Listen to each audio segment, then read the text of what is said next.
Hello friends, அஸ்ஸலாமு அலைக்கும். Welcome to Yas cooking channel.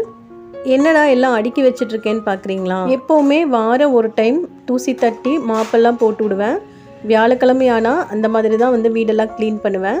இப்போது க்ளீன் பண்ணி ஒரு 3 மாதம் ஆயிடுச்சு கிச்சன் க்ளீன் பண்ணி. இன்றைக்கி க்ளீன் பண்ணுறதோடையே ஃபுல்லாக க்ளீன் பண்ணிடலாம், டீப் க்ளீனிங் பண்ணிடலாம் அப்படின்னு சொல்லிட்டு கிளம்பிட்டேன். எல்லா பாத்ரூமும் எடுத்து கழுகி போட்டு கிச்சனையே தலைகீழ மாற்றியாச்சு. ஃபுல்லாக கிச்சனெல்லாம் க்ளீன் பண்ணி ஆர்கனைஸ் பண்ணதுக்கப்புறம் தான் எனக்கு திருப்தியாக இருந்துச்சு. நல்லா நிம்மதியான தூக்கமே வந்துச்சு. நான் கிச்சனை எப்படி டீப்பாக க்ளீன் பண்ணேன் என்னோடய ஸ்டைல்லன்னு சொல்லிட்டு போய் பார்த்துட்டு வந்துடலாம் வாங்க. காலையில் பிரேக்ஃபாஸ்ட்டுக்கு தோசையும் கார சட்னியும் தேங்காய் சட்னியும். பிரேக்ஃபாஸ்ட்டு சாப்பிட்டு முடிச்சுட்டு அதுக்கப்புறம் வேலையெல்லாம் ஸ்டார்ட் பண்ணிடலாம் அப்படின்னு சொல்லிட்டு சாப்பிட்டு முடிச்சாச்சு. முந்தின நாள் கழுகி வச்ச பாத்திரம்லாம் இருந்துச்சு. சரி, பாத்திரம் அடுக்கிற இடத்த ஃபஸ்ட்டு க்ளீன் பண்ணிவிட்டு அந்த பாத்திரத்திலாம் எடுத்து அடுக்கி வச்சிட்டோம் அப்படின்னா கொஞ்சம் பாத்திரமெல்லாம் கம்மியாக இருக்க மாதிரி தெரியும். அதனால் இந்த செல்ஃபெல்லாம் நான் க்ளீன் பண்ணிகிட்ருக்கேன். ரொம்ப நாள் ஆச்சு இதெல்லாம் க்ளீன் பண்ணி. கொஞ்சம் குப்பையும் நிறைய இருந்த மாதிரி இருந்துச்சு. சரி, எல்லாத்தையும் எடுத்து க்ளீன் பண்ணிவிட்டு நல்லா ஃபுல்லாக தொடச்சி விட்டுட்டு அப்புறமா பாத்திரத்தையெல்லாம் அடுக்கி வைக்கலாம் தான் ஃபஸ்ட்டு வேலையாக அதெல்லாம் பண்ணிகிட்ருக்கேன். சில பொருட்கள் அங்கங்கே சிதறியும் இருந்துச்சு. யூஸ் பண்ணுற பொருளெல்லாம் எடுத்து வெளியில் வச்சுட்டு மீதியெல்லாம் எடுத்து அடுக்கி வச்சிடலான்னு சொல்லிட்டு எல்லாத்தையும் ரெடி பண்ணிகிட்ருக்கேன். இந்த மாதிரி குட்டி முறம் குட்டி ப்ரஷ் இருக்குது. இது வந்து க்ளீன் பண்ணுறதுக்கு ரொம்பவே யூஸ்ஃபுல்லாக இருக்கும். இந்த மாதிரி இடுக்குகள் எல்லாம் வந்து க்ளீன் பண்ணுறதுக்கு இது ரொம்ப யூஸ்ஃபுல்லாக இருக்கும். இதுதான் நான் வந்து எப்போவுமே க்ளீன் பண்ணுவேன். இப்போ எல்லா பாத்திரத்தையும் எடுத்து அடுக்கி வச்சாச்சு. ஃபுல்லாக செல்ஃபை ஃபுல்லாக க்ளீன் பண்ணிவிட்டு திருப்பியும் அந்த பேப்பர் மாற்றலை. பேப்பர் வந்து நல்லா தான் இருந்துச்சு. இது என்ன பேப்பர்னால் குழந்தைங்களுக்கு நோட் புக்குக்கெல்லாம் வந்து ப்ரௌன் ஷீட் போடுவோம்ல, அதுக்கு மேலே வந்து ஒயிட் ஷீட் போடுவோம்ல, அந்த பேப்பர் தான் இது. எக்ஸ்ட்ரா இருந்துச்சு வாங்கினது, அதனால் அதை வச்சே நான் வந்து அடுக்கி வச்சிட்டேன். இப்போ எல்லாத்தையும் க்ளீன் பண்ணிவிட்டு பாத்திரத்தையெல்லாம் எடுத்து அடுக்கி வச்சிட்ருக்கேன். ஃபுல்லாக எல்லாத்தையும் அடுக்கி முடிச்சாச்சு. அப்போ மேலே செல்ஃப் வந்து கிளியர் ஆயிடுச்சு. மீதி உள்ள பாத்திரமெல்லாம் எடுத்து கழுகிட்டு அதுக்கப்புறம் எல்லாத்தையும் அங்கங்கே ஆர்கனைஸ் பண்ணணும். கொஞ்சம் மாற்றி வைக்கலாம், இடமெல்லாம் மாற்றி வைக்கலாம் அப்படின்னு சொல்லிட்டு எல்லாம் பண்ணிகிட்ருக்கேன். இப்போ மேல் செல்ஃப் வேலையெல்லாம் முடிஞ்சிருச்சு. அடுத்ததாக வந்து கீழெல்லாம் இதெல்லாம் எடுத்து க்ளீன் பண்ணணும். பாருங்கள் எப்படி கசகசன்னு இருக்குன்னு. கவுண்டர் டாப் ஃபுல்லாகவே பாத்திரம் நிறைஞ்சிருக்கு. இதெல்லாம் எடுத்து கழுகி க்ளீன் பண்ணி இனி எல்லா இடத்துலையும் அடுக்கிறதுக்குள்ளேயே போதும் ஆயிரும். நம்மளுக்கே தெரியாது, நம்ம கிச்சனில் நிறைய வேண்டாத பொருட்களெல்லாம் போட்டு அடைச்சி வச்சுருப்போம். காலையில் நேரங்களில் அவசரமாக வேலை செய்வோம் இல்லையா, அப்போ தான் இந்த தவறெல்லாம் நடக்கும். இந்த மாதிரி ஏதாவது ஒரு நாள் நம்ம க்ளீன் பண்ணும்போது தான் தெரியும் நிறைய குப்பை பாத்திரம் இதெல்லாம் தேவையில்லாத பொருட்களெல்லாம் சேர்ந்துருக்கும் அப்படின்னு. கிச்சனுக்குள்ளே சில நேரங்களில் சீப்பு இருக்கும், பூக்கட்டுற நூல் இருக்கும், ப்ரஷ் இருக்கும், எல்லாமே வந்து நம்ம வச்சுருப்போம். ஏன்னா இந்த காலையில் நேரங்களில் அவசர நேரத்தில் நம்ம கிச்சனில் வேலை செய்யும் போதே அதெல்லாம் யூஸ் பண்ணிவிட்டு அப்படியே வச்சுருவோம். இதெல்லாம் நம்மளுக்கே தெரியாது. இந்த மாதிரி அவசர வேலைகளில் நம்ம பண்ணுற விஷயங்கள் எதுவுமே நமக்கே தெரியாது. இது உங்களுக்கும் அந்த தப்பு நடந்திருக்கும்னு நினைக்கிறேன். நடந்துருந்துச்சுன்னா கமெண்ட்டில் சொல்லுங்கள். இப்போ பாதி பாத்திரம் எல்லாமே கழுகிட்டேன். இந்த பாத்திரம் எல்லாமே கழுகிட்டேன். இன்னும் கழுகுறதுக்கு நிறைய பாத்திரம் இருக்குது. சரி, கழுகுன பாத்திரத்தையெல்லாம் இந்த மாதிரி கட்டில் எடுத்து விரித்து அதில் போட்டு தண்ணி வடிய வச்சிடலாம் அப்படின்னு சொல்லிட்டு கட்டிலெல்லாம் எடுத்து விரிச்சிட்ருக்கேன். வெளியில் வைக்க முடியாது, அதனால் சரி வீட்டுக்குள்ளேயே ஒரு ஓரமாக ஒரு ரூமெல்லாம் ஃபுல்லாக நல்லா க்ளீன் பண்ணி கூட்டி விட்டுட்டு இப்போ கட்டிலெல்லாம் விரித்து அது மேலே தான் கழுவுன பாத்திரமெல்லாம் கவுத்திட்ருக்கேன். நிறைய பாத்திரம் இருக்குது கழுகுறதுக்கு. ஃபுல்லாக எல்லா பாத்திரமும் எடுத்து நல்லா கழுகி சுத்தம் பண்ணிட்டேன்.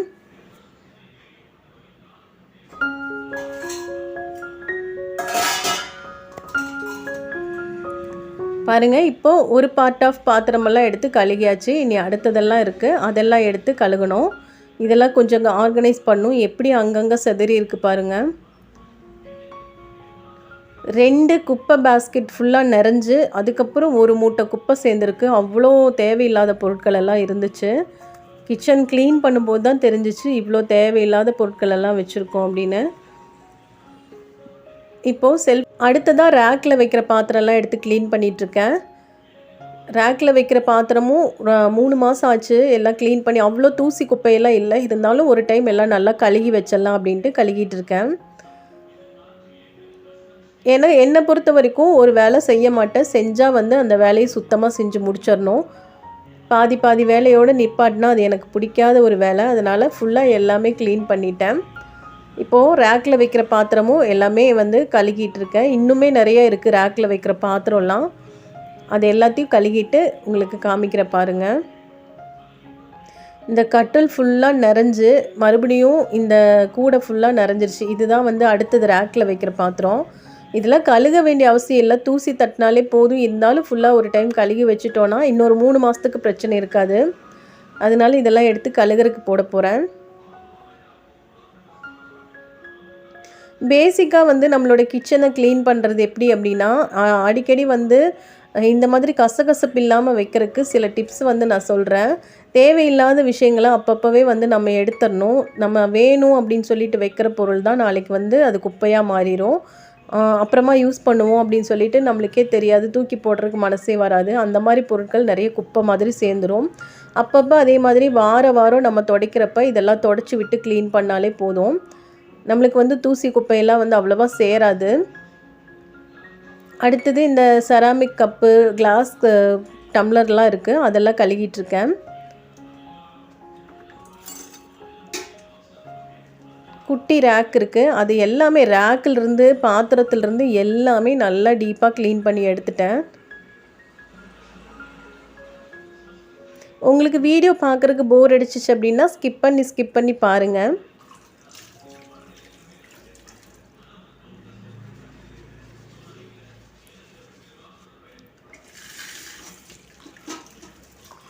இந்த மாதிரி கப்பெல்லாம் இப்போ எல்லா வீடுகள்லையுமே நம்ம வச்சுருப்போம்னு நினைக்கிறேன். ஏன்னா டிமார்ட்டில் ரேட்டெல்லாம் கம்மியான விலையில் இந்த மாதிரி கப்பெல்லாம் நம்மளுக்கு கிடைக்குது. அதனால் இது மேக்ஸிமம் இந்த மாதிரி கப்பெல்லாம் எல்லா வீடுகள்லையுமே இருக்கும்.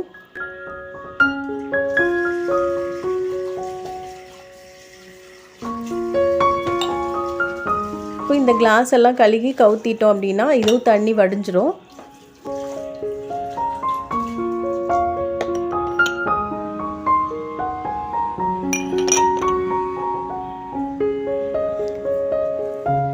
இப்போது கடைசியாக அந்த ரேக்கை கழுவி முடிச்சிட்டேன் அப்படின்னா இந்த பாத்திரம் கழுகுற வேலை எல்லாமே முடிஞ்சிருச்சு.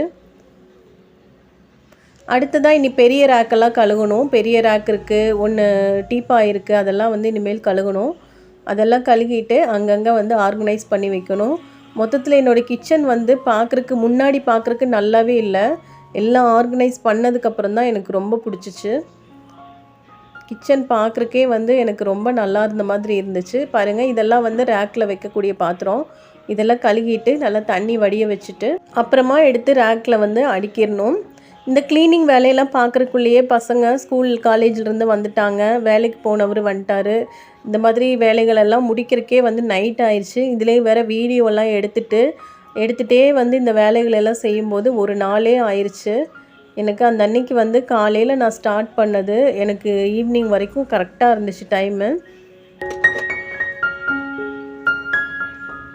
ரேக்கில் வைக்க வேண்டிய பாத்திரம் எல்லாமே கழுகிட்டுருக்கேன். இதெல்லாம் கழுகி முடிச்சுட்டு அதுக்கப்புறமா பாத்திரம் கழுகுற வேலையெல்லாம் முடிஞ்சிருச்சு. அதுக்கப்புறம் இன்னும் பெரிய ரேக்கெல்லாம் 2 இருக்குது, அதெல்லாம் கழுகிட்டு எல்லாத்தையும் அடுக்கி வைக்கணும்.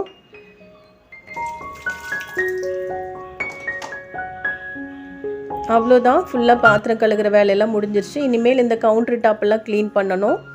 இந்த ரேக்கில் இருக்கிற பாத்திரமும் எல்லாத்தையும் எடுத்து கழுகி வச்சுட்டேன். ஃபஸ்ட்டு வந்து கழுகின பாத்திரத்தையெல்லாம் இதில் அடுக்கிடலாம்.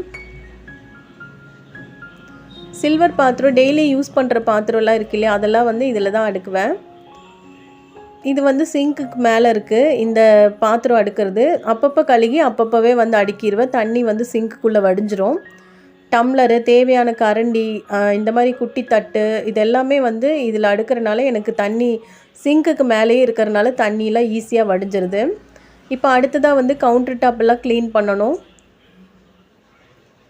பாருங்கள் கவுண்டர் டாப்லாம் எப்படி இருக்குன்னு. கவுண்டர் டாப் க்ளீன் பண்ணிவிட்டு அப்புறம் டைல்ஸ் எல்லாம் க்ளீன் பண்ணணும். இந்த பஞ்சு வச்சு தான் நான் வந்து க்ளீன் பண்ண போகிறேன். இதுக்கு ஒரு சொல்யூஷன் ரெடி பண்ணிக்கலாம். அதுக்கு வந்து 1.5 டேபிள் ஸ்பூன் அளவில் டிட்டர்ஜென்ட் பவுடர் சேர்த்திக்கிறேன். ஒரு பாதி லெமனை பிழிஞ்சு சேர்த்திக்கிறேன். அந்த தோலையுமே வந்து அதிலேயே சேர்த்திக்கிறேன். இது ரெண்டும் சேரும்போது ஒரு ரியாக்ஷன் வரும். அதில் வந்து நல்லா தண்ணி கலந்துட்டு இந்த ஸ்பாஞ்சில் தான் வந்து நான் டிப் பண்ணி துடைக்க போகிறேன். நல்லா ஃப்ரெஷ்ஷாகவும் நல்ல ஸ்மெல்லாகவும் சூப்பராக இருந்துச்சு. இந்த ஸ்பாஞ்சில் வந்து நம்ம துடைக்கிறப்ப தண்ணியெல்லாம் நல்லாவே வடிஞ்சிருது. துடைக்கிறதுக்கும் ரொம்ப ஈஸியாக இருக்குது. நல்ல கமகமான்னு வாசமாக இருந்துச்சு. இந்த லெமனோட வாசம், டிட்டர்ஜென்ட்டோட வாசமெல்லாம் சேரும்போது ரொம்பவே ரீஃப்ரெஷ்ஷாக இருந்துச்சு. அப்படி தான் நான் கவுண்டர் டாப்பு, கேஸ் ஸ்டவ்வு, இந்த டைல்ஸ் எல்லாமே துடைச்சேன். நான் பொதுவாகவே வந்து குக்கிங் வேலையெல்லாம் முடிஞ்சதுக்கப்புறம் எப்போவுமே டெய்லியுமே வந்து கேஸ் ஸ்டவ்வெல்லாம் டீப்பாக க்ளீன் பண்ணிடுவேன். அதே மாதிரி இந்த டைல்ஸில் எல்லாம் பருப்பு சாப்பாடெல்லாம் தெறிக்கிறதுக்கு விடவே மாட்டேன். அப்பப்போவே எல்லாமே தண்ணி போட்டு தொடச்சிருவேன். அதனால் பார்க்குறக்கு வந்து நல்லா க்ளீனாக இருக்க மாதிரி இருக்குது. இல்லைன்னா ஒரு டைமில் ஒரு வீட்டில் பார்த்திங்கன்னா அந்த பருப்பெல்லாம் வேக வச்சுருப்பாங்க, அந்த மஞ்சள் கரை சாப்பாடோட இது அப்படியே தெரித்து அசிங்கமாக தெரியும். நான் எப்போவுமே குக்கிங் வேலையெல்லாம் முடிஞ்சதுக்கப்புறம் இந்த கவுண்டர் டாப் க்ளீன் பண்ணி அடுப்பெல்லாம் தொடச்சி இந்த டைல்ஸ் எல்லாம் தொடச்சி முடித்தா தான் எனக்கு திருப்தியாக இருக்கும்.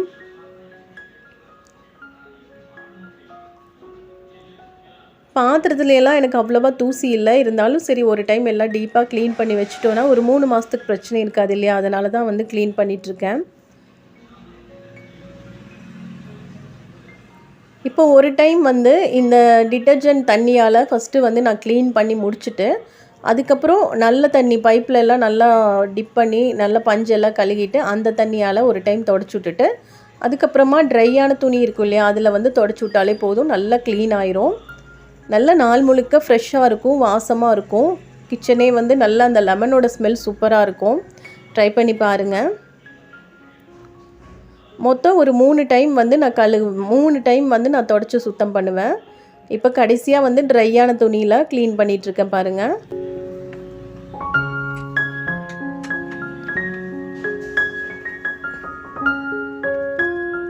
பார்க்குறக்கே வந்து நல்லா பளிச்சுன்னு இருக்கும் கிச்சன் எல்லாமே.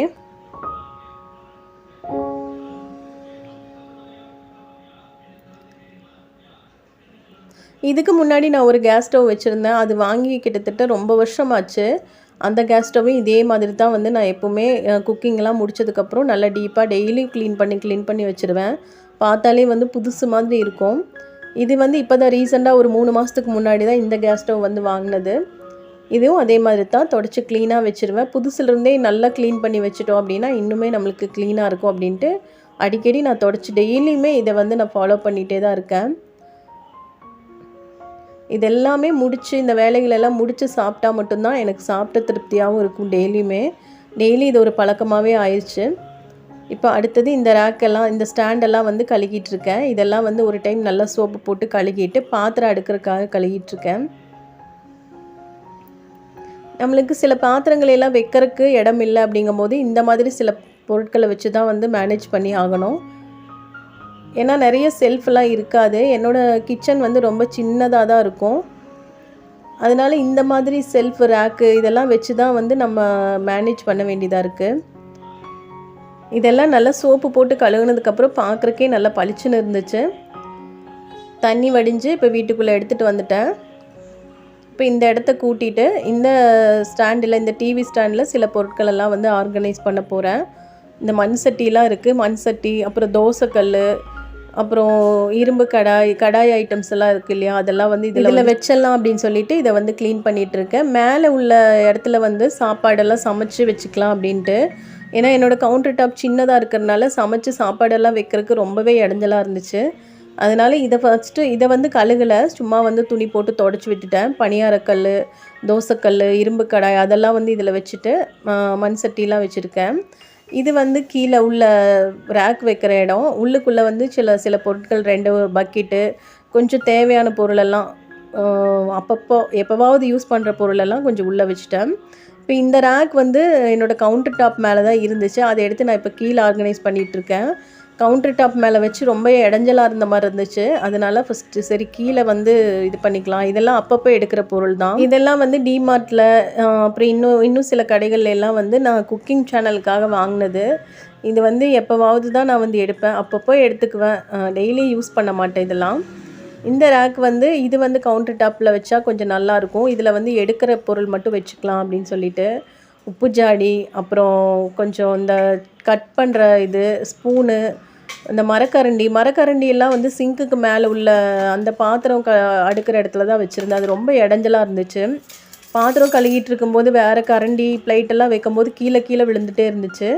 இப்போ இப்படி வச்சதுனால எனக்கு கொஞ்சம் சௌரியமாக இருக்குது, எடுத்து யூஸ் பண்ணுறதுக்கு வந்து சௌரியமாக இருந்துச்சு. அப்புறம் காஃபி ஃபில்டர் வந்து இந்த இடத்துல வச்சுட்டேன். இதில் வந்து பாஸ்மதி அரிசியெலாம் இருந்துச்சு, அதெல்லாம் வந்து போட்டு இந்த டப்பாவில் வச்சுட்டேன். இப்போ அடுத்ததாக கடைசியாக இப்போது பொருட்கள் எல்லாமே வந்து ஆர்கனைஸ் பண்ணி வச்சாச்சு. கழுகுறதெல்லாம் கழுகி அடுக்கியாச்சு. இந்த மணி பிளான்ட்டையும் கடைசியாக வந்து க்ளீன் பண்ணிக்கலாம் அப்படின்ட்டு க்ளீன் பண்ணிகிட்ருக்கேன்.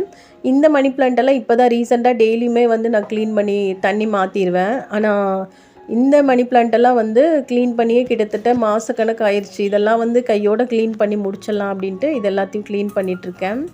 ஸ்க்ரப்பர் வச்சு இந்த பவுலெல்லாம் கழுகிட்டு எல்லாம் க்ளீன் பண்ணி பார்க்குறப்போ ரொம்ப அழகாக இருந்துச்சு பார்க்குறதுக்கே.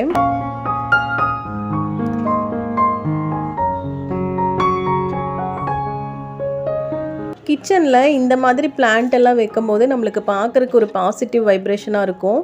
காலையில் தூங்கி எந்திரிச்சு நம்ம வரும்போது தன்னை போல் சுறுசுறுப்பாயிரும். இதெல்லாம் பார்க்கும்போதே ஏதாவது வேஸ்ட் பாட்டில் எடுத்து மூடியில் குட்டி குட்டி ஹோல்ஸ் போட்டுக்கோங்க. அல்லது ஸ்ப்ரே பாட்டில் இருந்தாலும் சரி, தண்ணி வந்து டெய்லியும் எடுத்து காலையில் டைமில் ஸ்ப்ரே பண்ணி விடுங்க. பார்க்கும்போது தண்ணி சொட்டிட்டு அழகாக இருக்கும் இந்த பிளான்ட்டை பார்க்குறக்கே. எனக்கு ரொம்பவே பிடிக்கும் பிளான்ட்ஸ்னால். ஆனால் எங்கள் வீட்டில் வைக்கிறக்கு இடம் இல்லை. அதனால் நான் இந்த மாதிரி மணி பிளான்ட்ஸ் வந்து நிறைய வச்சுருக்கேன். பாருங்கள், ஃபைனலாக எல்லாமே ஆர்கனைஸ் பண்ணியாச்சு. அடுக்க வேண்டியது எல்லாமே அடுக்கியாச்சு. ஃபைனலாக கிச்சன் வந்து கொஞ்சம் இப்போ தான் பார்க்குற மாதிரி இருந்துச்சு.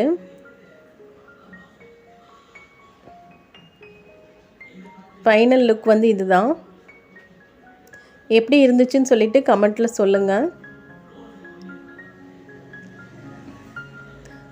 இந்த டைல்ஸில் ஏதாவது வாங்கி ஒட்டலாம் அப்படின்னு நினச்சேன். ஆனால் ஒட்டுனா வந்து இன்னும் ரொம்ப அசிங்கமாக போயிடும். அதனால சரி இருக்கிறது இருக்கட்டும் அப்படின்ட்டு அதோட விட்டுட்டேன் நான். இப்போ தான் திருப்தியாக இருந்துச்சு. எல்லாத்தையும் டீப்பாக க்ளீன் பண்ணி முடிச்சதுக்கப்புறம் தான் கிச்சனுக்குள்ளே வர்றக்கே வந்து நல்லா இருந்துச்சு. அதே மாதிரி உங்களுக்கு நான் வந்து சின்ன சின்ன டிப்ஸ் எல்லாம் சொல்கிறேன். இந்த மாதிரி தேவையில்லாத பொருட்களை எல்லாம் வந்து சேர்த்தாதீங்க. அப்பப்போ தூக்கி தூர போட்டுட்டோம் அப்படின்னா நம்மளோட கிச்சன் வந்து எப்போவுமே நீட்டாக இருக்கும். அதே மாதிரி 2 டஸ்ட்பின் வச்சுக்கோங்க. கிச்சனுக்காக ஒன்று, வெளியில் யூஸ்க்காக ஒன்று வச்சுக்கோங்க. இதெல்லாம் சின்ன சின்ன டிப்ஸை ஃபாலோ பண்ணாலே நம்மளோட கிச்சன் எப்போவுமே க்ளீனாக இருக்கும். வீடியோ பிடிச்சிருந்தால் லைக் பண்ணுங்கள், ஷேர் பண்ணுங்கள், சப்ஸ்கிரைப் பண்ணிக்கோங்க.